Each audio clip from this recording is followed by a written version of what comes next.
Sur cet ordinateur. Voilà, pardon. C'est bon, Oui, merci. merci.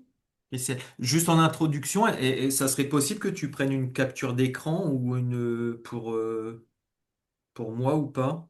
Oui, oui. Ou Alors attends. ou sinon on suspend Avec toi dessus, l'enregistrement et hein, on je le reprend suppose. Ouais, après. ouais, Ouais. ça marche, je m'en occupe. Ouais. Ah oui, merci. Merci. Donc oui, bonsoir à toutes et à tous. Merci de votre participation.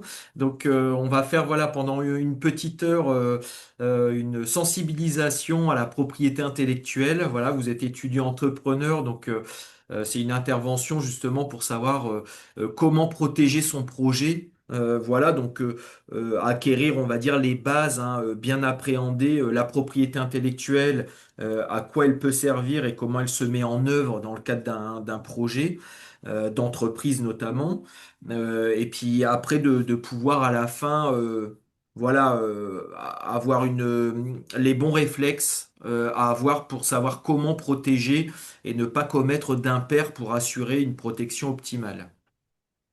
Donc dans le sommaire, ce que je vous propose, euh, voilà, donc c'est tout d'abord un rapide un point rappel sur ce qu'est l'INPI, l'Institut national de la propriété industrielle. Donc moi, Nicolas Magnet, je suis délégué régional à l'INPI, mais sur la délégation Centre-Val de Loire basée à Orléans-la-Source, et on intervient sur toute la région centre.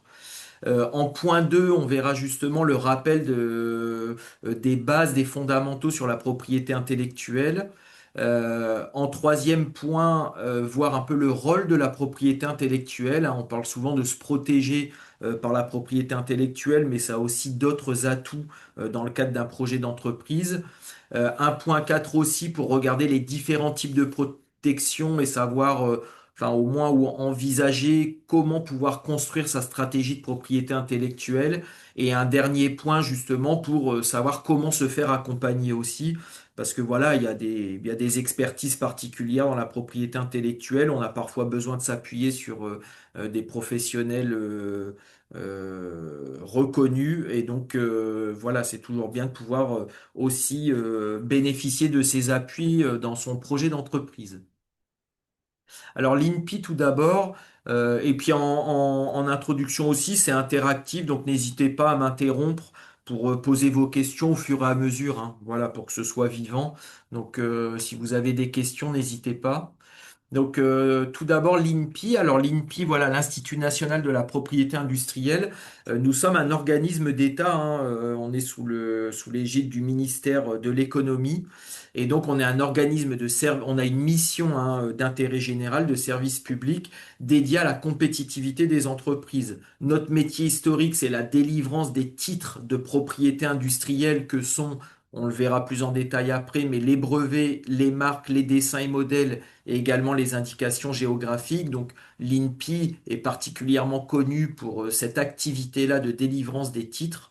Mais elle participe aussi, hein, à l'élaboration du code de la propriété intellectuelle et de l'influence de la France, hein, à travers le monde et au travers des délégations régionales justement, hein, qui sont donc spécifiquement sur le terrain, d'apporter justement différents services liés à l'information en règle générale, mais aussi la sensibilisation comme on le fait aujourd'hui et la formation dans le cadre de la propriété intellectuelle et notamment propriété industrielle pour ce qui nous concerne, et l'accompagnement des entreprises. Et on a aussi, bien sûr, hein, une fois qu'on a des titres, eh ben, on a aussi une mission d'aider à lutter contre la contrefaçon. Et plus récemment aussi, l'INPI est opérateur du guichet unique, pardon, sur les formalités d'entreprise. Donc voilà comment on est organisé en France.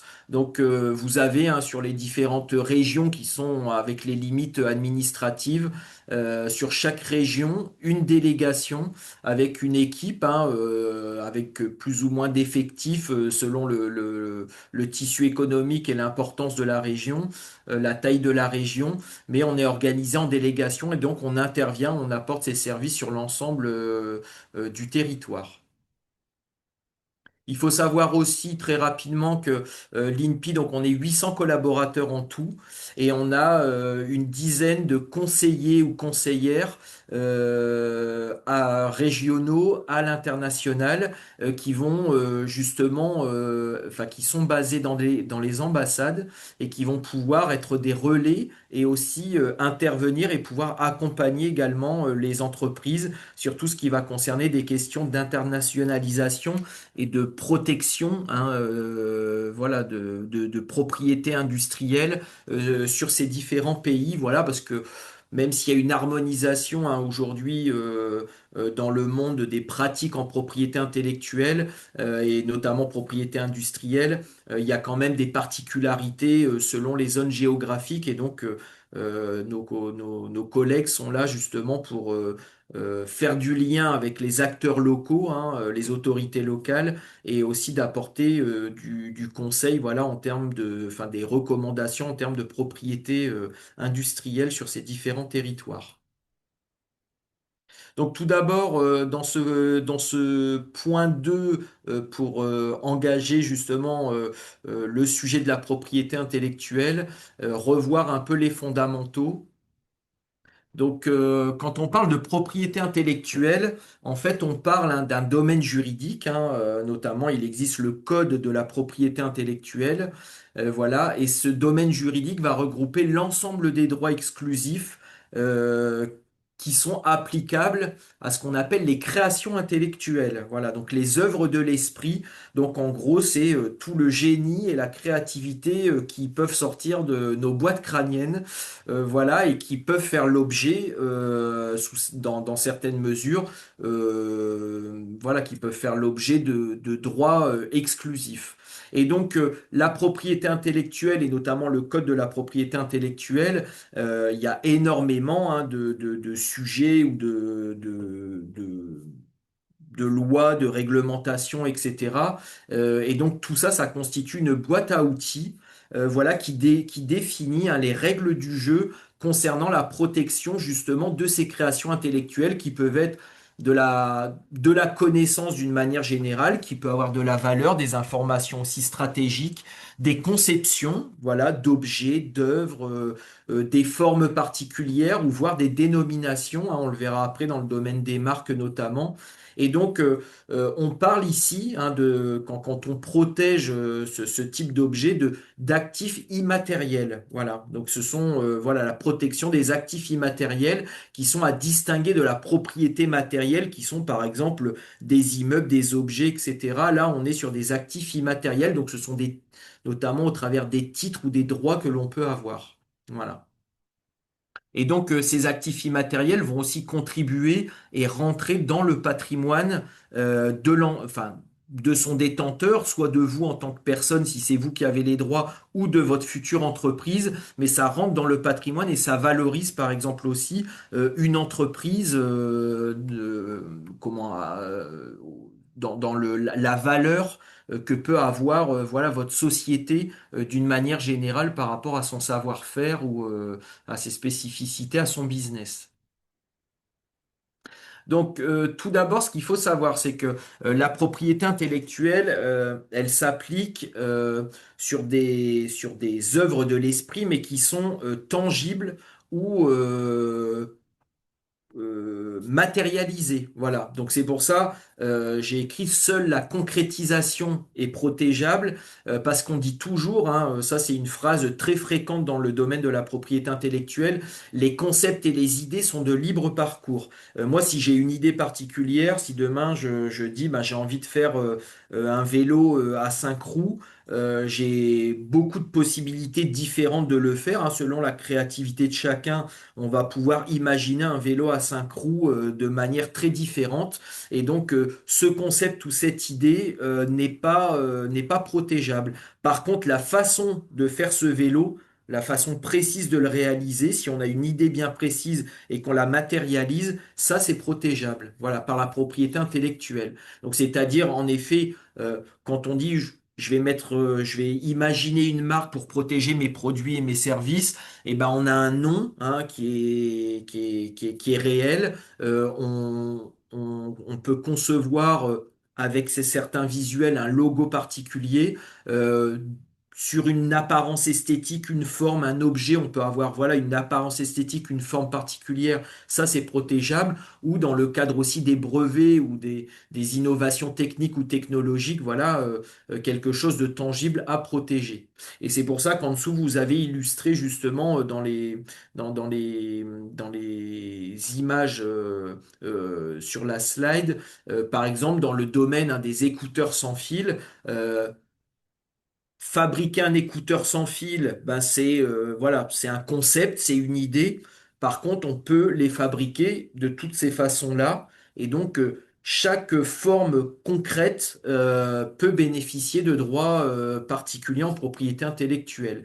Et également, par exemple, sur un concept de mise en place d'une plateforme pour mettre en relation différents acteurs ou des particuliers pour réaliser des transactions financières au travers de vente d'objets ou de troc, etc., eh ben, ça peut voilà, se concrétiser de trois manières différentes.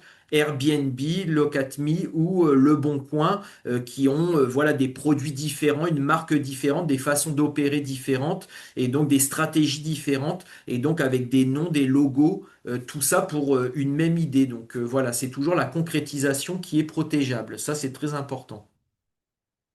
Donc, quand on parle aussi de l'INPI, Institut national de la propriété industrielle, et là je vous parle de propriété intellectuelle, donc la différence est que la propriété intellectuelle, c'est le chapeau commun de l'ensemble de ces droits, et dedans on a justement trois grands blocs. Le premier qui concerne justement la propriété industrielle, parce qu'on va parler de titres de propriété industrielle. Voilà, et donc les trois titres voilà, que vous connaissez la plupart du temps, ce sont les brevets sur les innovations technologiques, les signes distinctifs au travers des marques et les apparences esthétiques ou les designs au travers des dessins, protection par les dessins et modèles. Et donc, ce qui est écrit en dessous, c'est très important, c'est que ces titres de propriété industrielle euh, requiert un dépôt. Voilà, c'est pas, il faut faire une demande auprès des offices, et en France, l'office, c'est l'INPI. Vous faites un dépôt auprès de l'INPI, et donc il y a on le verra un petit peu après, il y a des critères à respecter, et si ces critères sont validés, vous obtenez à la fin le fameux sésame, et donc une protection au travers de ces différents titres. Voilà, mais il y a une procédure de dépôt à réaliser. Au contraire justement du deuxième bloc, qui est la propriété littéraire et artistique, qui ne nécessite aucun dépôt. Et dans cette propriété littéraire et artistique, on retrouve le fameux droit d'auteur que beaucoup connaissent, justement, qui permet ce droit d'auteur de protéger une œuvre dite originale. Voilà. À côté de ce droit d'auteur et de cette œuvre originale, vous avez des droits voisins. Donc des droits voisins, c'est pas directement le droit d'auteur, mais c'est les droits qui vont être conférés pour l'interprétation ou la diffusion des œuvres justement qui ont été créées par un autre auteur. Voilà, donc c'est ce qu'on appelle les droits voisins. Donc pour vous illustrer, par exemple, Johnny Hallyday avait des droits voisins parce qu'il ne composait pas sa musique, il n'écrivait pas les paroles, on lui écrivait, mais lui, il interprétait ses chansons, donc il bénéficiait de droits voisins.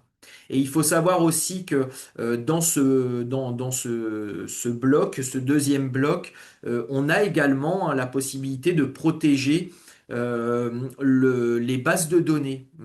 Alors par le droit d'auteur d'une part, mais par un droit particulier qui est le droit sui generis, qui est très particulier justement pour protéger les bases de données. Et ce qu'il faut savoir que dans la propriété littéraire artistique, ces droits ne nécessitent aucun dépôt, donc il n'y a pas, voilà, contrairement au brevet, aux marques, aux dessins et modèles, de procédure particulière. On dit toujours que les droits naissent avec la création de l'œuvre. Voilà. Mais par contre, il y a certaines bonnes pratiques à avoir justement pour pouvoir faire valoir ces droits, parce que, on le verra un petit peu après, il faut prouver qu'on est l'auteur, prouver que l'œuvre existe, et prouver aussi que l'œuvre existe à une date certaine. Voilà. Donc en cas de litige, hein, auprès d'un tribunal, le juge va demander justement, quand il y a un litige, souvent c'est qui a copié qui, et donc ben, c'est toujours en propriété intellectuelle le premier arrivé, le premier servi, donc le premier qui a les droits, qui est prioritaire, et donc il faut pouvoir prouver qu'on avait des droits antérieurs par rapport à une autre personne. Voilà. Donc ça, ce sont des bonnes pratiques à avoir pour faire valoir ses droits. Et le dernier point, qui est pas un droit hein, privatif ou un droit, enfin un droit privatif, c'est le savoir-faire. Ça va concerner justement notamment hein, tout ce qui est, enfin tout ce qui n'est pas divulgué, tout ce qui n'est pas forcément brevetable, par exemple. Dans le cadre des innovations technologiques, quand c'est pas, quand on a une invention qui ne répond pas aux critères, à l'ensemble des critères liés au brevet, on peut opter hein, pour la protection par le savoir-faire, mais donc toute la particularité du savoir-faire, c'est de ne pas divulguer les informations stratégiques hein, qui font partie de ce savoir-faire. On a besoin de formaliser quand même, de donner une existence, voilà, de concrétiser les choses. On l'a vu tout à l'heure, les concepts ou les idées sont de libre parcours. Là, il faut formaliser si on veut, par exemple, protéger par le savoir-faire une méthodologie particulière. Qui est quand même, voilà, qui a une valeur commerciale que d'autres aimeraient bien seraient prêts à payer pour l'obtenir parce que bah, c'est une méthodologie qui a fait qui est l'objet d'un effort créatif particulier ou d'un temps long pour pour son développement, pour sa mise en œuvre. Et donc, il faut formaliser cette méthodologie, la laisser secrète, donc ne pas divulguer, et notamment savoir préserver un secret, ça passe aussi par un ensemble de mesures dites raisonnables pour préserver le secret. Donc notamment hein, via les clauses de confidentialité que vous pouvez avoir dans les contrats de confidentialité ou dans des contrats de collaboration, il y a des clauses de confidentialité, mais ça peut être aussi par le marquage de vos documents marqués confidentiels, ça peut être aussi par un accès, un contrôlé à l'information. Donc, si vous avez une méthodologie particulière, bon, elle est formalisée, vous l'écrivez hein, sur un document. Vous pouvez marquer confidentiel, vous pouvez conserver ce document s'il est sous forme papier dans un tiroir avec, dans une pièce avec un accès particulier ou sur un réseau informatique, bah, ne donner l'accès à un dossier que à certaines personnes, par exemple de l'entreprise ou à des partenaires de confiance ou des salariés, etc. Donc tout ça, ce sont des mesures raisonnables pour préserver le secret. Donc, il faut savoir que quand on a des droits de propriété industriel ou intellectuel, dans ces quatre droits, ce sont des droits d'interdire. Donc vous pouvez interdire, hein, quand vous bénéficiez de ces droits, vous interdisez aux autres d'exploiter commercialement ou de copier ce que vous avez protégé. Voilà. Mais ce droit d'interdire, il faut toujours avoir en tête que c'est sur un territoire donné et pour une durée aussi déterminée. Voilà. C'est pas, on n'a jamais des droits ad vitam aeternam. C'est voilà, et c'est sur pour le brevet par exemple, on va être sur une durée maximale de 20 ans. Voilà, donc un brevet demande à ce que tous les ans on paye des taxes des annuités pour maintenir en vigueur son brevet, mais jusqu'à une durée maximale de 20 ans. Et après, le brevet va tomber dans le domaine public et donc peut être exploité librement par tout à chacun. Il y a des critères, on le verra un petit peu après, à respecter quand même aussi pour pouvoir obtenir un brevet, mais c'est pour une durée de 20 ans et sur un territoire aussi. Si je dépose une demande de brevet en France et que je l'obtiens, je suis protégé en France. Donc je ne peux pas empêcher quelqu'un de créer la même chose et d'exploiter commercialement ce que j'ai breveté en France, par exemple, dans un pays voisin, en Europe ou à travers le monde. Voilà. Donc, si je veux des droits également dans d'autres pays, j'étends mon titre, et là, dans ce cas-là, mon brevet, dans autant de pays où je veux avoir une protection. Voilà, donc c'est ce qui s'appelle l'extension hein, du brevet ou du titre de propriété industrielle. Voilà. Vous avez la même logique sur la marque, là qui avec une durée, alors une durée indéfinie, une marque, elle est protégée par période de 10 ans, mais renouvelable. Donc si vous payez la taxe de renouvellement tous les 10 ans, et ben, vous maintenez votre marque en vigueur. Et tant que vous payez par période de 10 ans, et ben, votre marque continue à vivre. Voilà, il y a aussi deux critères hein, bien particuliers, la disponibilité, la distinctivité. Après, sur le troisième titre, c'est le dessin ou modèle, hein, le dessin et modèle, pour protéger une apparence esthétique ou un design d'objet, par exemple. Alors le dessin, on est en 2D et le modèle en 3D, et la durée de protection maximale est de 25 ans pour ce dessin et modèle. Et pareil, il y a deux critères en particulier, le fait que l'apparence esthétique ou le design soit nouveau et ce qu'on appelle un caractère propre, comment, qui ne génère pas une impression de déjà vu, voilà, par rapport à l'apparence esthétique que l'on veut protéger, voilà, et par rapport à ce qu'on peut connaître d'une manière générale. Et en fait, le quatrième droit qui est pas un titre de propriété industrielle, mais c'est le droit d'auteur. Et donc le droit d'auteur sur les œuvres, les droits perdurent jusqu'à 70 ans post-mortem. Voilà.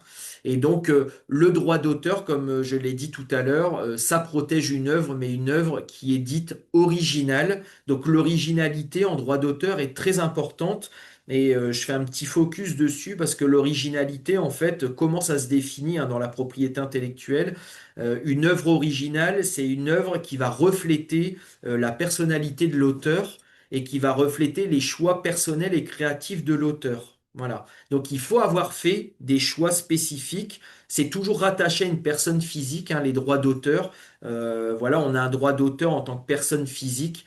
Euh, cette originalité, il faut pouvoir aussi, par exemple, pouvoir la prouver. Donc, quand tout à l'heure on disait, ben, il y a un moment, on n'a pas de procédure particulière à réaliser pour bénéficier d'un droit d'auteur, mais néanmoins, en cas de litige, il faut toujours anticiper et se dire, si demain on me demande si je suis bien l'auteur, comment mon œuvre existe ou comment elle est matérialisée à quelle date certaine je peux prouver qu'elle existait et aussi est-ce que je peux prouver que j'ai réalisé des choix personnels et créatifs pour bénéficier d'une originalité et donc au final d'un droit d'auteur, et ben tout ça, il y a des outils aussi qui peuvent exister par rapport à ce droit d'auteur. Donc ce n'est pas parce que on a une procédure, enfin il y a pas de procédure particulière pour bénéficier de droits d'auteur qu'il n'y a absolument aucune action à faire, hein. Voilà.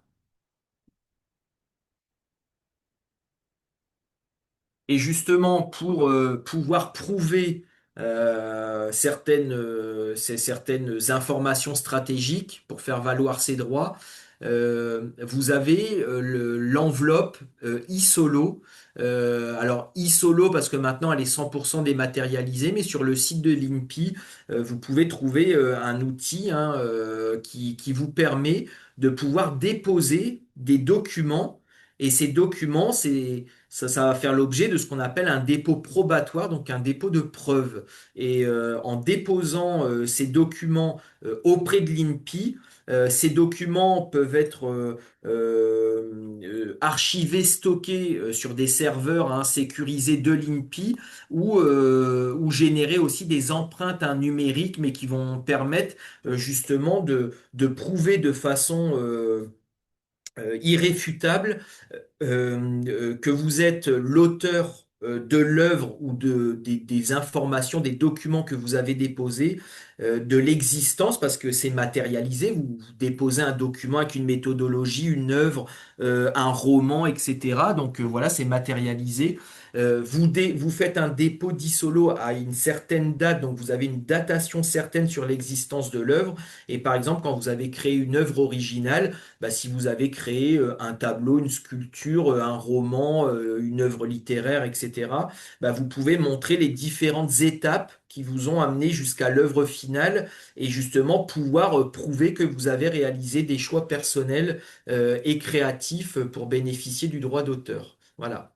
Ce qu'il faut savoir, c'est que c'est un dépôt probatoire, donc c'est pour constituer une preuve, mais ce n'est pas un titre de propriété industrielle, hein. Souvent, on entend, je vais déposer une ISOLO comme ça, je vais être protégé. Non, vous prouvez, voilà, certaines choses, mais vous ne protégez pas. C'est pas un brevet, ce n'est pas une marque, ce n'est pas un dessin et modèle, ce n'est pas un titre de propriété industrielle, mais ça constitue voilà un préalable au dépôt. Donc voilà, on peut le faire. Par exemple, si on ne comment sur le droit d'auteur, on peut déposer des informations stratégiques justement, enfin liées à l'œuvre dans un dépôt ISOLO. Mais on peut aussi, dans le cadre d'un brevet notamment, ou de pouvoir déposer aussi une ISOLO pour pouvoir prouver qu'on avait connaissance d'une information à une certaine date. Voilà. Avant, par exemple, de faire un dépôt de brevet officiel, on peut réaliser un dépôt Paris Solo. Et donc, ça a une valeur, voilà, de preuve devant les tribunaux français. Donc la durée de conservation sur la iSolo, on peut la choisir, elle est par période de 5 ans, mais prolongeable jusqu'à maximum 20 ans. Voilà. Et il faut savoir que la iSolo, ça reste financièrement assez accessible. On parle de 15 euros pour 50 mégaoctets pour une durée de 5 ans. Donc voilà, ça vous permet quand même de pouvoir déposer des informations avec un coût limité, voilà. Et il faut savoir que la e-solo, quand elle arrive à échéance, elle est détruite. Voilà, et donc elle n'est jamais divulguée. Donc toute l'information que vous mettez dans une e-solo, si vous-même vous la divulguez pas, elle sera jamais divulguée non plus par l'INPI. Donc la propriété industrielle, euh, en effet, c'est pour, en premier lieu, hein, se protéger et valoriser l'innovation parce que, justement, quand vous avez un titre de propriété industrielle, vous avez un droit d'interdire aux autres de vous copier. Donc, ça vous confère un monopole d'exploitation et vous mettez en place ce qu'on appelle des barrières à l'entrée. Voilà. Donc, quand on veut développer un business, eh ben, on veut, en général, hein, pouvoir délimiter, voilà, son business et éviter que d'autres, hein, des concurrents, viennent exploiter les mêmes idées, les mêmes inventions, les mêmes créations que soi. Et donc, cette protection, justement, vous permet de délimiter votre business et au travers de titres et d'un droit d'interdire. Donc ça vous conforte, en effet, ça vous apporte un avantage concurrentiel parce que si vous êtes les seuls à pouvoir exploiter commercialement une invention, une création et pas les autres, et ben vous avez voilà vous avez une différenciation sur le marché et donc un avantage concurrentiel et cet avantage concurrentiel va durer au maximum le temps de ce titre de propriété industrielle, de sa protection. Donc un brevet, eh ben, ça peut vous conférer un monopole d'exploitation pendant 20 ans. Voilà. Donc c'est un avantage concurrentiel qui est quand même important et sur la durée et au niveau géographique potentiellement aussi. Ça rentabilise bien sûr les investissements de R&D parce que quand vous avez créé une œuvre, une invention, etc., bah, il y a un effort créatif particulier qui a été fait et des investissements, hein, qui peuvent être techniques, matériels, humains, etc., qui ont été réalisés en termes de recherche et développement, par exemple, pour arriver jusqu'à une invention. Et donc, bah, tous ces efforts, c'est rentabilisé par le fait qu'on va pouvoir justement exploiter commercialement de façon sécurisée son invention. Ça vous permet aussi, hein, par ce titre de propriété industrielle, d'agir en contrefaçon. Si vous êtes copié, justement, et ben, grâce à ces titres de propriété industrielle, vous pouvez justement agir en contrefaçon et obtenir ben, que la personne qui vous copie sait ses agissements et obtenir aussi une réparation du préjudice, voilà, une compensation financière par rapport au préjudice que vous avez subi. Voilà, et ça, c'est grâce au titre de propriété industrielle, notamment. Et vous construisez aussi, on l'a dit tout à l'heure, hein, ce sont des actifs immatériels, donc vous construisez un patrimoine immatériel au sein d'une entreprise, et ce patrimoine hein, va contribuer hein, à la valeur financière de votre entreprise. Et si euh, vous cédez votre entreprise, si vous la revendez, etc., eh ben vous allez la vendre et valoriser aussi les titres qui sont dans ce patrimoine immatériel. Et bien sûr aussi la propriété intellectuelle, ce qu'il faut savoir avant tout, et souvent c'est un outil de communication assez puissant, parce que quand on protège, on a une marque, on le fait savoir, et donc bah, on montre aux autres hein, quand même qu'on a des droits, voilà, on revendique des droits, mais par exemple aussi sur les brevets, et ben pouvoir revendiquer un brevet, voilà, c'est que l'invention est nouvelle, qu'elle n'était pas connue auparavant, donc ça montre vraiment aussi une capacité de créativité de l'entreprise, un dynamisme. On communique aussi auprès des investisseurs, on communique auprès de ses clients, de ses partenaires, etc. Et comme tout à chacun, en tant que consommateur, bah, c'est vrai qu'on est plus attiré pour acheter des produits dans une entreprise qui innove parce qu'on sait qu'elle va peut-être nous sortir voilà, de nouveaux produits dans les années à venir plutôt qu'une entreprise qui dort sur ses lauriers et voilà, qui vend uniquement enfin, toujours les mêmes produits sur un temps assez long. Donc voilà, c'est un outil de communication, la propriété intellectuelle, assez important. Et donc, la propriété intellectuelle, quand est-ce qu'elle intervient? Elle intervient sur toute la vie de l'entreprise, depuis le début jusqu'à la fin de la vie de l'entreprise, en permanence, à partir du moment où on crée, on sort des nouveaux produits, on sort des marques, on innove, on invente de nouveaux produits, on crée ou on met en place des partenariats stratégiques avec certaines personnes, avec certains experts, avec des partenaires industriels, commerciaux, etc. On embauche du monde dans son entreprise, donc on a des salariés, on bénéficie aussi de leur créativité. Tout ça, ça va impacter la vie, enfin la stratégie de l'entreprise et donc la stratégie de propriété intellectuelle aussi et tous les outils à actionner. Donc en amont, vous avez un cadre en général, hein, dans des processus notamment d'innovation, hein, dans une démarche de management de l'innovation, vous avez justement quatre blocs qui sont en général, bah voilà, pouvoir rechercher et donc créer des idées d'innovation, d'invention, de création, voilà. Et la propriété intellectuelle, tout à l'heure, j'en ai pas forcément parlé, mais le deal, quand on a un titre de propriété industrielle, c'est qu'il y a une publication. Quand on a un brevet, au bout de 18 mois, il est publié. Une marque, elle est publiée. Donc, on sait que vous bénéficiez de ce titre de propriété industrielle. Quand vous déposez un design particulier, un dessin et modèle, tout ça, ces informations sont publiées. Et donc, vous aussi, dans des phases amont de créativité, de brainstorming avec les équipes, ou de pouvoir orienter des programmes de recherche et développement, vous allez pouvoir vous alimenter, vous inspirer dans des bases de données qui référencent, qui répertorient tout ce qui a été créé auparavant ou tout ce qui peut exister, et ben allez fouiller, allez voir ce qui existe, comment vous pourriez vous différencier ou vous inspirer voilà, de ce qui a été fait au préalable. Donc ça, c'est dans la première phase. Dans la deuxième phase après, une fois qu'on a enfin, plusieurs pistes d'idées, bah après il faut en choisir une pour aller l'amener au bout. Et donc on sélectionne aussi ces idées en fonction aussi hein, des moyens de l'entreprise. Hein, alors les moyens techniques, les moyens financiers, quelle est l'ambition de l'entreprise, qu'est-ce qu'elle a envie de faire. Donc en fonction de plein de critères différents, et ben, on va choisir une voie particulière. Et là, justement, on va choisir aussi la meilleure façon de se protéger ou de protéger les créations ou les inventions. Donc là encore, on a la propriété intellectuelle qui intervient largement justement par rapport à cette stratégie et à la façon de la mettre en œuvre, qui est sur la phase suivante, l'implémentation. Donc on a une idée, on la sélectionne et maintenant comment on la met en œuvre. Et quand on la met en œuvre aussi, ben, on utilise encore une fois la propriété intellectuelle parce que dans les processus d'innovation, souvent on n'innove pas tout seul, hein.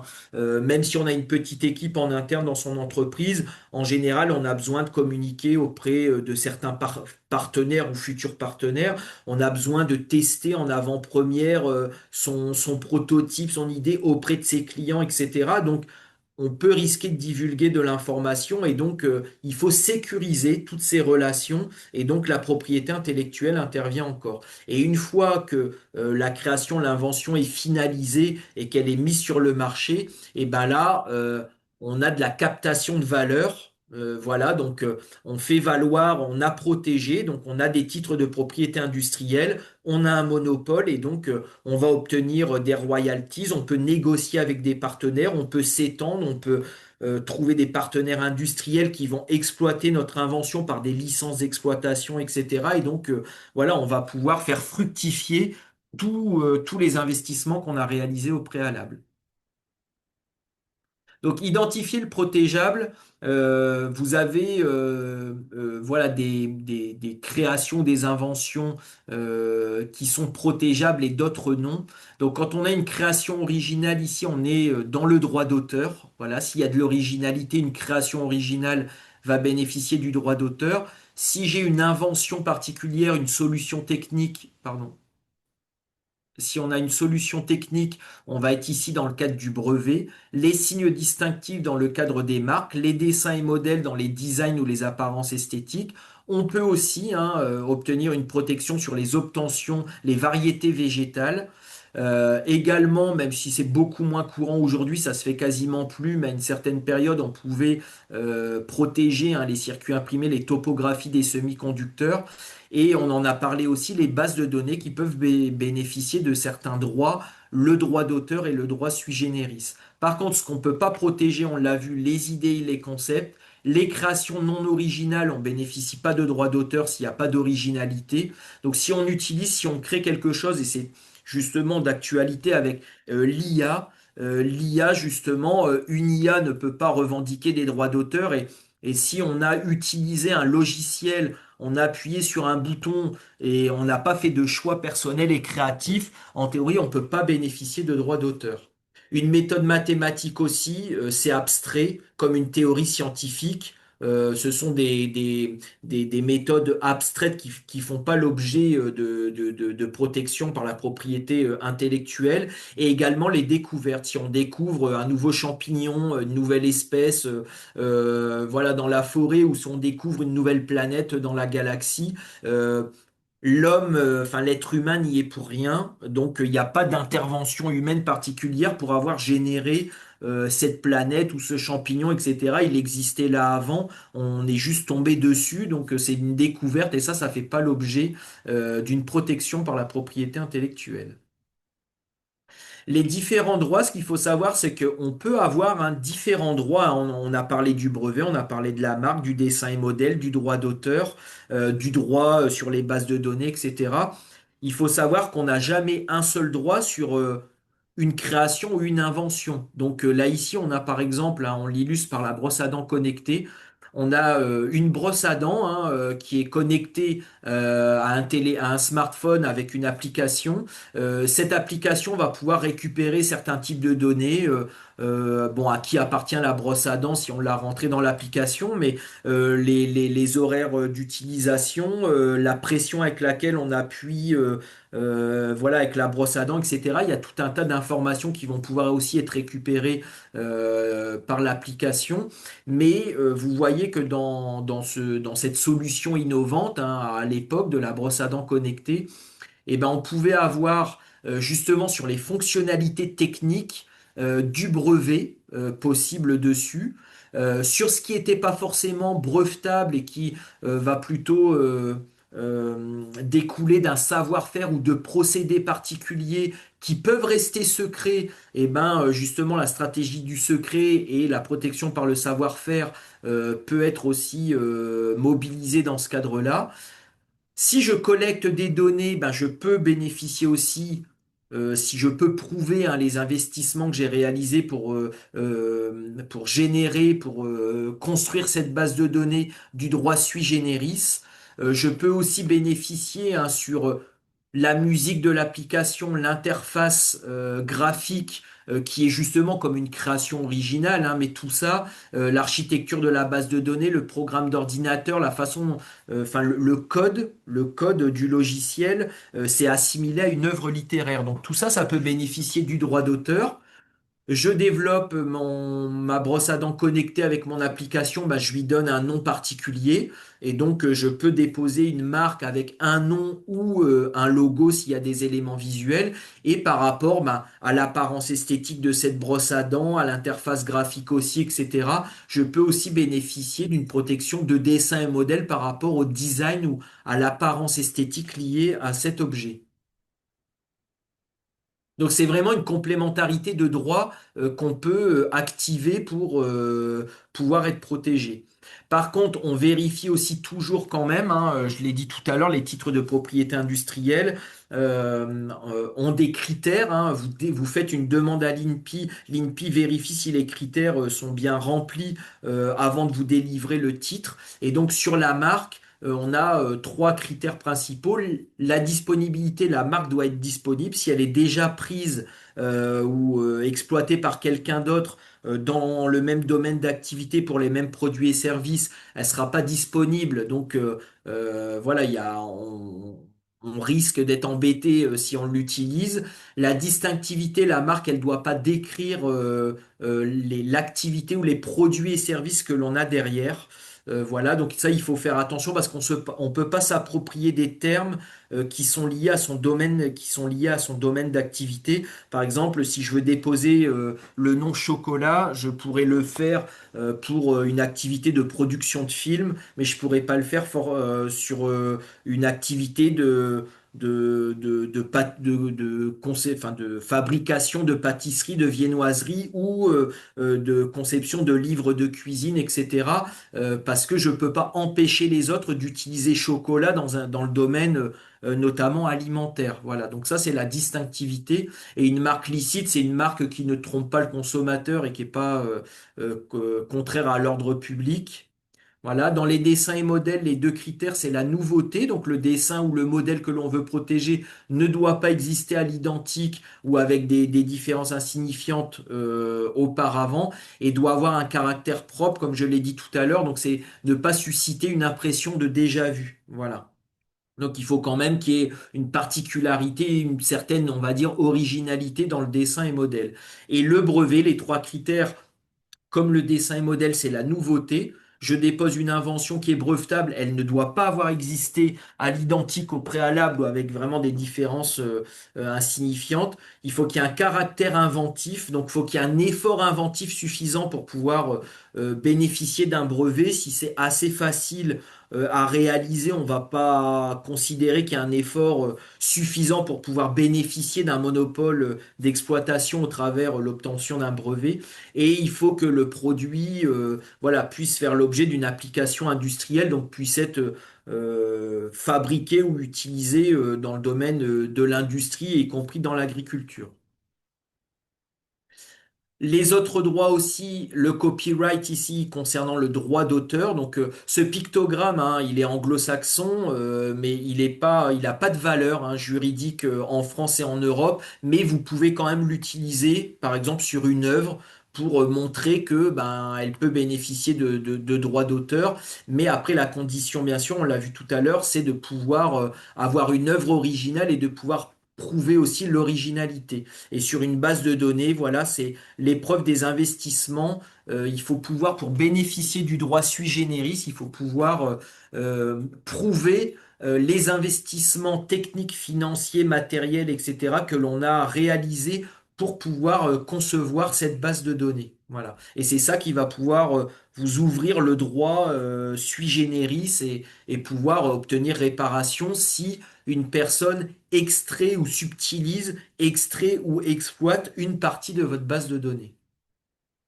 Et le savoir-faire, on l'a dit, ça, ce sont des moyens techniques humains. Enfin, c'est pour protéger un savoir-faire technique, voilà, mais à mettre en place des moyens techniques humains et juridiques pour préserver le secret. Donc, les moyens techniques, ça peut être justement la position d'une marque confidentielle, d'un accès sécurisé à l'information, contrôlé à l'information.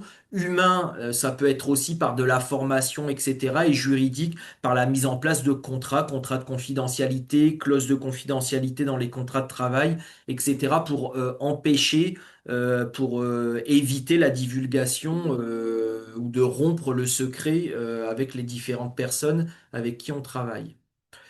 Je vais accélérer un petit peu. Donc, en phase d'idéation, on analyse hein, l'environnement business, on valide aussi, voilà, si l'idée que l'on a vaut le coup d'être concrétisée, d'aller jusqu'au bout et va faire l'objet d'une protection. Donc, dans les bases de données aussi, hein, j'ai dit tout à l'heure que quand on obtenait un titre, ces titres étaient publiés, donc on a de l'information aussi, et donc dans certaines mesures, il faut vérifier la nouveauté d'un projet. Donc, en consultant les bases de données, ça peut vous permettre justement de vérifier si votre création, votre invention est nouvelle ou pas. On s'assure aussi que l'on ne soit pas en situation de contrefaçon. Parce que, on peut créer des choses et ne jamais déposer, hein, ne jamais demander un titre de propriété industrielle. Néanmoins, d'autres ont peut-être avant vous revendiquer des droits sur certaines créations ou inventions. Ils ont des droits et si vous les copiez, même sans le savoir, vous pouvez être vous-même contrefacteur. Donc, avant d'exploiter aussi commercialement, c'est pas parce qu'on ne se protège pas qu'il faut pas vérifier que l'on n'enfreint pas le droit des tiers. Voilà. Donc, c'est important aussi, c'est la liberté d'exploitation. Et donc, il faut s'assurer, voilà, que on ne, on soit libre d'exploiter ce qu'on a créé ou inventé. Éviter des dépenses de développement et de protection inutiles, parce que si c'est déjà protégé, s'il y a des droits qui existent, etc., ben, on va peut-être trouver une autre solution, prendre des chemins de traverse, trouver des alternatives, mais ne pas essayer de développer absolument ce qui existait déjà ou qui fait l'objet de droits et qu'on n'aurait pas la liberté d'exploiter. Et puis ça permet aussi, en regardant ce que font les autres, de repérer vos concurrents ou d'éventuels partenaires aussi avec qui collaborer. Donc si vous développez une technologie particulière et qu'un partenaire a une technologie autre, mais qui peut très bien s'associer avec la vôtre et ça pourrait faire l'objet d'un partenariat stratégique, et ben de faire de la veille aussi, ça vous permet d'identifier aussi des opportunités de business. Voilà. Et là, vous avez les différentes bases de données françaises, européennes, ou après, là, on n'a pas sur l'OMPI, mais il y a aussi des bases de données mondiales. Et il y a aussi des outils qui peuvent exister au niveau de l'INPI, des prestations pour justement pouvoir faire de la veille ou pouvoir analyser un petit peu ce qui existe un peu dans les bases de données. En phase de développement, la précaution, on va dire, de base, c'est vraiment la maîtrise de la communication. Avant d'avoir déposé un titre, on évite dans la mesure du possible de divulguer ou de communiquer sur sa création ou son invention, voilà, avant de bénéficier d'un titre. Donc il faut maîtriser la communication. Si après on est obligé de communiquer, on a le réflexe des contrats de confidentialité, par exemple, pour empêcher à son partenaire de divulguer de l'information stratégique. Voilà, donc la maîtrise de la communication, c'est essentiel. Alors on est quand même obligé d'en faire, hein. On n'est jamais dans zéro communication parce que on communique auprès de ses salariés ou de ses équipes, auprès de futurs partenaires stratégiques ou futurs clients pour tester, etc. Mais on le fait toujours dans un cadre sécurisé. Et comme je l'ai dit tout à l'heure, notamment avec l'outil iSolo, mais il n'y a pas que ça, mais il faut formaliser les choses, écrire. Voilà, donc vous inventez quelque chose, vous avez des croquis, vous avez un descriptif, un descriptif, pardon, des spécifications techniques, etc. Donc on formalise les choses pour leur donner une existence officielle et on date aussi pour pouvoir prouver qu'on était les premiers à avoir cette information stratégique. Voilà. Et donc tout ça va rentrer dans une stratégie de protection plus globale. Et on préserve aussi sa capacité à obtenir des droits privatifs, donc un droit d'interdire aux autres par l'obtention des titres de propriété industrielle. Il faut aussi toujours s'assurer quand on collabore de la titularité des droits. On a vu tout à l'heure, hein, si vous créez quelque chose, notamment dans les droits d'auteur, mais également sur une invention, etc., les personnes qui créent les œuvres de l'esprit, tout ce qui sort de nos boîtes crâniennes peuvent faire l'objet d'un droit de propriété intellectuelle. Et donc, il faut toujours se dire que vous créez, vous inventez, vous avez des droits, mais si vous collaborez avec quelqu'un qui fait la même chose que vous, il a également des droits. Et si demain vous voulez être le seul à pouvoir exploiter, eh ben, il faut savoir qui a créé quoi et qui appartient à, enfin, qu'est-ce qui a, euh, quoi appartient à qui. Voilà.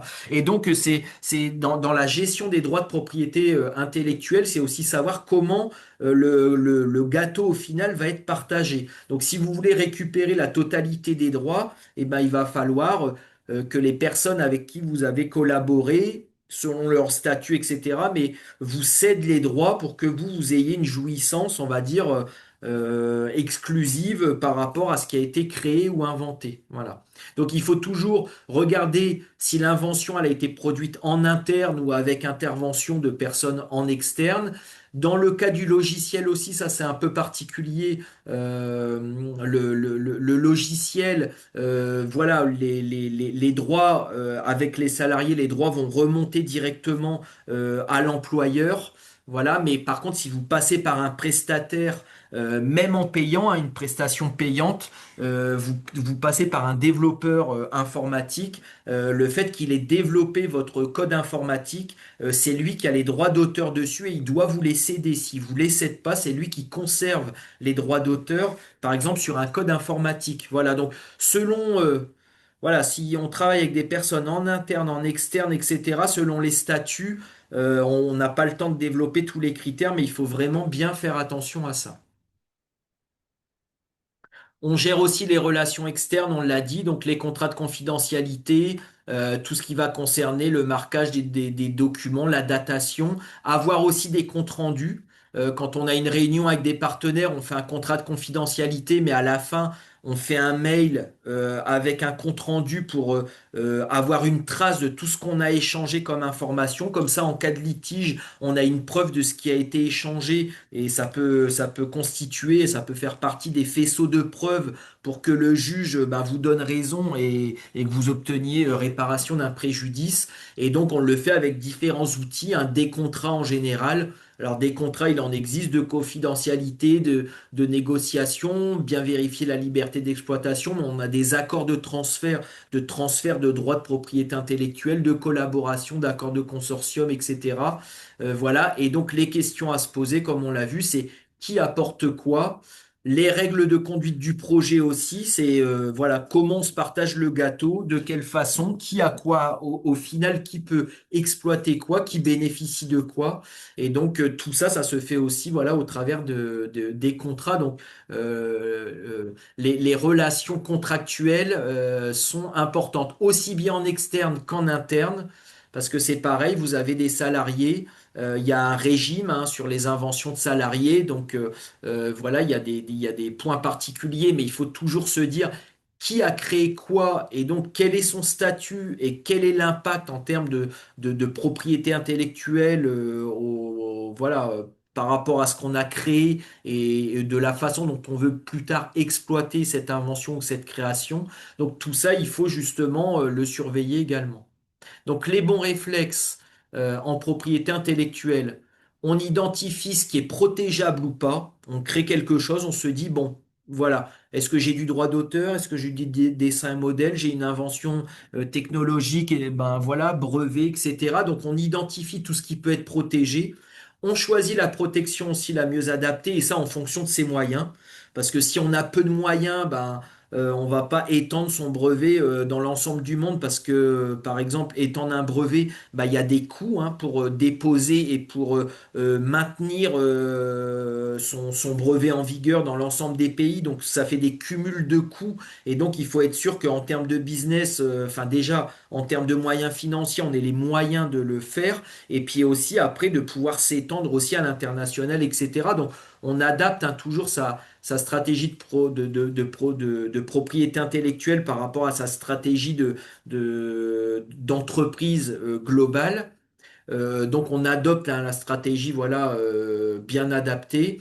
On maîtrise aussi la communication des informations. Donc avant de déposer ou avant d'obtenir des titres, gros warning, voilà, on contrôle absolument sa communication.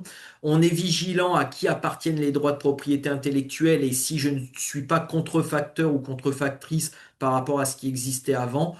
Les e-solo, on date les créations originales et les connaissances stratégiques. Et aussi, on le verra à la fin, se faire accompagner à chaque étape parce que bah, quand on veut faire un contrat de collaboration, ben, souvent il faut passer par un avocat spécialisé en droit des affaires ou en propriété intellectuelle qui va pouvoir rédiger, vous mettre toutes les clauses et vous faire un contrat, on va dire béton, pour bien vous sécuriser. On ne peut pas s'improviser, voilà, rédacteur d'un contrat en bonne et due forme si c'est pas notre métier de base. Donc, pour les différents besoins en propriété intellectuelle, il faut savoir se faire accompagner aussi au bon moment et par les bonnes personnes. Et donc, le plan d'action, c'est d'assurer une surveillance, justement, par exemple, sur ces marques aussi, pour éviter enfin, pour pouvoir anticiper hein, comment pouvoir s'opposer ou contester le dépôt d'une marque par quelqu'un qui a copié votre marque, ben, mais également d'un brevet, etc. C'est d'assurer une surveillance. On anticipe la protection aussi en dehors du territoire français si on veut s'étendre. Il y a aussi un timing, hein, il y a un calendrier à respecter. On n'étend pas quand on veut. Il y a des règles particulières. Donc quand on veut s'étendre, eh ben, on y pense dès le début et on anticipe. Voilà. On recense aussi donc voilà les créations visuelles ou littéraires pour leur donner une date de naissance aussi. Donc ça, au fur et à mesure où on crée, bah, on dépose des e-solos, on date, on formalise les choses, on s'assure d'être bien le titulaire du droit et si on les a pas complètement, et ben on décide de ce qu'on veut obtenir et on fait en sorte de pouvoir bénéficier de l'ensemble des droits si c'est cet objectif.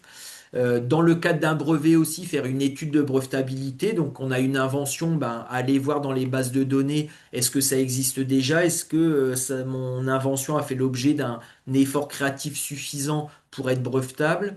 Affiner la réflexion aussi sur la protection par brevet d'un procédé mis en œuvre par ordinateur aussi. Là, on est dans le cadre des logiciels brevetables. Un logiciel peut être brevetable. Voilà, s'il est associé à un effet technique ou des fonctionnalités techniques. Donc là, c'est pareil aussi. C'est pas parce qu'on crée un logiciel qu'on se dit il n'y a pas de brevet. Ça peut faire l'objet d'un brevet, mais dans ce cas-là, voilà, il faut regarder un peu plus dans le détail. En matière de sécurité des informations, on en a parlé dans les systèmes informatiques. La preuve des investissements dans les bases de données, c'est ça qui ouvre au droit sui generis. Et puis toujours se faire accompagner aussi. Et donc, voilà, l'INPI hein, propose une offre d'accompagnement pour les entreprises qui peuvent commencer par des programmes start-up jusqu'à des outils plus élaborés hein, et des aides financières aussi pour aider à développer sa stratégie de propriété intellectuelle. Donc voilà, si vous créez, vous pouvez. Et puis nous, on a un partenariat avec Pépite où voilà, les étudiants entrepreneurs peuvent se rapprocher de l'INPI pour pouvoir traiter d'un point particulier, pouvoir bien protéger son projet. Et nous, on travaille avec les conseils en propriété industrielle et les avocats aussi. Donc, on peut faire aussi de la mise en relation, vous faire bénéficier de notre réseau d'experts pour mieux vous accompagner aussi d'une manière globale. Voilà, j'en ai fini. Merci Nicolas. Merci. Merci. Je sais pas si c'était... Alors, c'était dense, hein, je pense. Mais est-ce que c'était quand même suffisamment clair pour les participants? Oui, c'était clair. Merci pour Oui. l'explication. mais moi, j'ai quelques questions Oui, à bah vous si on poser. peut, Christelle, oui. Ah oui, moi Oui, ça va. oui, oui, oui, allons-y. C'est pour vous, mais. Non, non, moi c'est bon. Euh, Je vous écoute. ok, moi, je suis étudiant. Moi, j'ai le statut listener, statut national étudiant entrepreneur. Oui, Oui, Et l'année dernière, l'année dernière, d'abord, la question, c'est à propos de la marque. oui. Donc, j'ai acheté la marque sans le logo, c'est juste le nom pour 250 € en Oui, ligne. donc vous avez déposé la marque à l'INPI, non? Oui, Oui, d'accord. donc c'est protégé pour 10 ans. Oui, c'est protégé pour 10 ans. En effet, c'est protégé si vous avez déposé en France. Vous êtes protégé, euh, alors, pour la première phase, pendant 10 ans en France. Voilà. Si vous voulez, après, étendre cette protection, dans d'autres pays, ben voilà, il faudra envisager d'étendre, cette marque dans d'autres pays si vous avez une ambition de développer un produit ou un service, dans d'autres pays, notamment en Europe ou etc. Ok, et parce qu'apparemment, le nom, ça existe dans un autre pays, euh, Oui, au Canada. ah Euh, oui, ben mais oui, ça, ce que je veux faire, c'est euh, protéger le nom en Europe. Ça suffit pour moi. oui. C'est ça que comme idée. Donc, c'est possible de faire, mais je voudrais savoir, est-ce qu'il y aurait des problèmes à propos du nom parce que ça existe au Canada? Euh, Alors si vous souhaitez une protection en Europe, il oui, va falloir faire une recherche de disponibilité de votre marque en Europe. en Europe. Et donc, si ça existe, au Canada, alors vous pourrez pas déposer votre marque, au Canada si elle concerne les mêmes produits et services que vous, hein. Ça, c'est la base, d'une marque, c'est le principe de spécialité. Une marque est protégée, enfin protège des produits et des services désignés bien particuliers. Voilà. Donc, si ça concerne les mêmes produits et services que vous au Canada, en effet, vous pourrez pas vous étendre. Mais si après vous faites une recherche de disponibilité, vous regardez si cette marque est déjà utilisée ou pas dans les pays européens. Si elle n'est pas, déjà, utilisée, et ben potentiellement vous pourriez, étendre, votre marque et demander une protection au niveau européen. Et il faut savoir qu'il existe aussi, la marque communautaire européenne qui vous permet de bénéficier d'une protection dans les 27 pays de l'Union européenne D'accord, ok. en une oui. fois. Voilà. Ok. Pardon, je Et vais juste, je me Oui, permets juste un petit complément. Alors, c'est pas parce que c'est protégeable, que ce soit par de la marque, ou du brevet, que c'est opportun de le faire aussi. Parce que alors c'est important de protéger, mais là, par mhm. exemple, si vous me dites qu'il y a déjà une marque qui existe au Canada, en fait, le problème, ça va être, après comment vous allez être identifié. En fait, s'il y a deux marques au Canada et en Europe, quand on va taper sur Google, la marque, peut-être que en fait, on va tomber sur celle du Canada. Mais le logo, ça va être différent. Mais moi, j'ai besoin du nom. Donc, mais Enfin bon, enfin, en tout cas, il faudra prendre ça en compte. ouais. Bah, ok, après, c'est vrai que maintenant, avec, enfin, la digitalisation, on peut, en tapant un terme sur Internet, tomber sur, un site étranger. Après, si la marque est au Canada, mais que l'entreprise, si elle est aussi canadienne, n'a pas étendu, sa marque, en Europe, bah après, ça vous empêche quand même pas de le faire Oui, vous. oui. Voilà. Et ok, après, il faut regarder aussi si c'est, enfin, si c'est dans des produits et services différents. Si c'est pas protégé en Europe, vous pouvez le faire. ok. Après aussi, est-ce que cette marque, elle existe, mais dans le même domaine d'activité que vous ou pas? Parce que tout simplement, elle peut très bien exister, mais Apparemment, c'est dans le même domaine. d'accord. Oui. Mais comme selon ma recherche, ça existe que au Canada, Ouais. donc pas en Europe. Donc, oui, je peux, selon ce que vous avez expliqué, je peux Ah oui, potentiellement oui, oui, l'idée en Europe. potentiellement, vous pouvez, si la marque n'existe pas en Europe, vous Ok, pouvez étendre votre marque en Europe si elle n'existe pas. Mais faut faire une recherche de disponibilité ok, préalable pour vous assurer justement qu'elle n'existe pas dans les mêmes domaines d'activité, dans le même domaine d'activité ou les mêmes produits et services que vous, et être sûr de pouvoir la protéger tranquillement, quoi, enfin en toute sérénité. Mm. ok. Et aussi, j'ai déposé le e-solo. Oui. J'ai pas déposé un document avec un dessin de la structure de mon application, mais c'était juste un document de Word expliquant ce que je vais faire. Mais est-ce qu'il est important que je dépose avec la structure ou le dessin de mon application? Bah là, l'application mobile, pour l'instant, elle n'est pas commercialisée. Non, l'immatriculation, ce n'est pas encore fait de mon entreprise, c'est ça? Oui. Donc, d'abord, il faut faire immatriculation et après, je ne peux pas le faire avant Ah immatriculation. si, une e-solo, vous pouvez la faire à titre personnel, il n'y a pas de souci, hein. D'accord, ok. Si, si, vous pouvez la déposer. C'est parce qu'après, la e-solo, c'est un moyen de preuve. Donc après, à partir du moment où on a par exemple une application mobile avec un lancement commercial et que c'est public, Ok, ben ça peut créer enfin ça peut constituer une preuve d'existence. Donc après, il n'y aurait pas forcément besoin d'une e-solo. ok, d'accord, Voilà. Mais si là vous pourriez hein, pour revendiquer oui enfin, pour montrer que vous êtes l'auteur, avoir l'œuvre matérialisée et puis avoir une datation certaine d'existence de l'œuvre, oui, vous pouvez déposer une e-solo aujourd'hui, hein. d'accord, ok. Et la- depuis le novembre dernier, j'essaie de prendre rendez-vous avec l'INPI, mais je ne suis pas arrivé pour prendre un rendez-vous avec l'INPI. Ah bon? Oui, Par mail? par Ah, mail. Et je suis allé en physique aussi à la source. Donc, ils m'ont dit que c'était fermé parce que c'était juste avant le Noël. Et après, l'agent de sécurité, il m'a donné un numéro pour appeler, mais c'était le numéro de CNRS.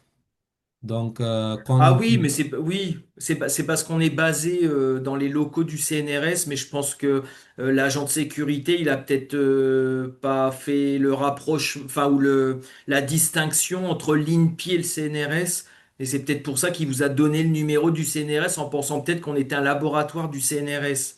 Mais non, non. Bah, euh, après, enfin, vous avez là, enfin sur la dernière slide, vous avez l'adresse Centre Val de Loire inpi.fr. d'accord. Si Et c'est j'envoie l'adresse qu'il faut utiliser. Ça arrive sur la délégation et c'est, enfin, l'ensemble de l'équipe. Alors en ce moment, je suis tout seul, mais l'ensemble de l'équipe va recevoir le mail et après, comme ça, vous êtes sûr que ce soit reçu et que ce soit traité, hein. Mm. ok. Moi, j'ai envoyé un mail aussi, mais ce n'est pas pour ce mail, mais je crois que c'est le mail de vous. Je pense que c'était N Manies, quelque chose comme ça, mais c'est pas D'accord, grave. Mais quand même, je vais envoyer un mail pour cette adresse électronique aussi, bientôt. d'accord. Ok, s'il vous plaît, oui. Ouais. Alors vous, c'est Sandoun, c'est ça? Oui, oui, oui, Ouais. oui. Oui. Pour mon projet, j'ai un parent aussi maintenant. Donc, je suis en M2 actuellement. Je termine mes études en fin mi-février, dans 2 semaines. Donc, D'ac- après mes études, parce que moi, je ne fais pas un stage. Donc, au lieu de stage, l'année dernière aussi, j'ai travaillé sur le projet. Donc, après mes études, je voudrais avancer avec mon projet d'entrepreneuriat. D'accord. Ok, Non, mais renvoyez-moi un mail et je vais regarder ça, mais ok, merci bien. d'accord. Ok. Est-ce qu'il y a d'autres questions? Oui, j'aurais juste une question. Oui. Comment est-ce qu'on fait pour protéger dans le cadre de la création de vêtements sur mesure? Est-ce que on protège, bah, il faut protéger la marque, mais Bah après, vous pouvez aussi protéger les patrons, par exemple. d'accord. Ouais. Alors, enfin, ça dépend après les patrons. Alors, ça, vous pouvez avoir dessus par rapport à une création originale du droit d'auteur. Après, vous pourriez aussi, par rapport à une forme, une apparence, les déposer en dessin et modèle. Mais ça dépend aussi si c'est des œuvres enfin, si c'est des créations unique ou si après ça a vocation enfin, à être fabriqué en série ou Ouais, ça serait plus du modèle unique. ouais après du modèle unique Pardon Nicolas, j'interviens, mais enfin, moi je me disais, enfin, si c'est un modèle unique, a priori, il n'y a pas besoin ouais de le protéger, hein. ouais ouais Parce qu'en fait, ça va être, il vaut mieux protéger votre marque très fortement, Mm. mais chaque modèle, s'il est unique, je vois pas bien l'intérêt de le protéger, hein. ouais Oui, après c'est le principe de pas être copié mais en Oui, effet mais sur une bon. bon sur une œuvre unique qui va être justement enfin ça va faire l'objet d'une demande c'est ça particulière d'un client. Le oui, vêtement va être fabriqué et puis après, il y a pas de, y a pas de divulgation, etc. De ce patron. bah non, non. Non, bah oui, enfin, il n'y a pas de protection Mm. particulière là-dessus, hein.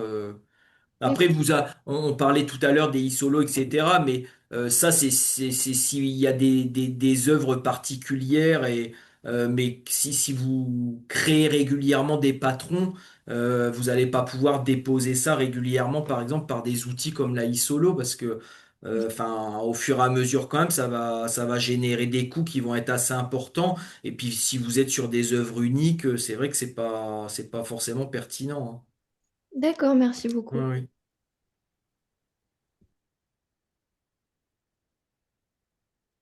Est-ce qu'il y a d'autres questions?